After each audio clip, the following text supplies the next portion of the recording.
এই স্বাধীন বাংলাদেশে আমি একজন শিক্ষক হয়ে আমার যে শিক্ষার্থীদের হত্যা করা হয়েছে আমি তার বিচার চাই।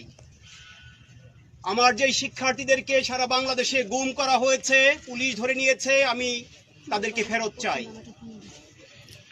আমার যে শিক্ষার্থীরা এখন ঘরে ঘুমাতে পারে না, আমি তাদেরকে ঘরে ঘুমাতে দেওয়ার পরিবেশ চাই। আমি আমার শিক্ষার্থীদের নিরাপত্তা চাই। আমি আমার শিক্ষার্থীদের তাদের পরিবারে ফেরত চাই।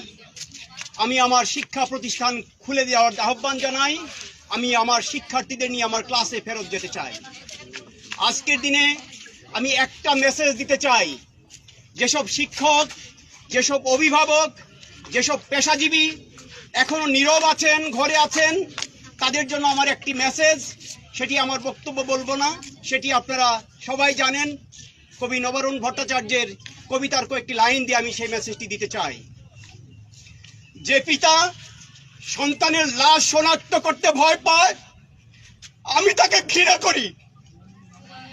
যে ভাই এখনো স্বাভাবিক নির্লজ্জ হয়ে আছে, আমি তাকে ঘৃণা করি। যে শিক্ষক, বুদ্ধিজীবী, কবি ও কেরানি প্রকাশ্য পথে এই হত্যার প্রতিশোধ চায় না, আমি তাকে ঘৃণা করি।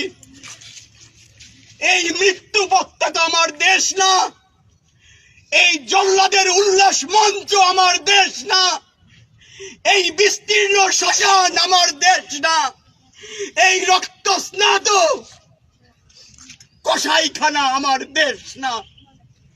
ধন্যবাদ সবাইকে।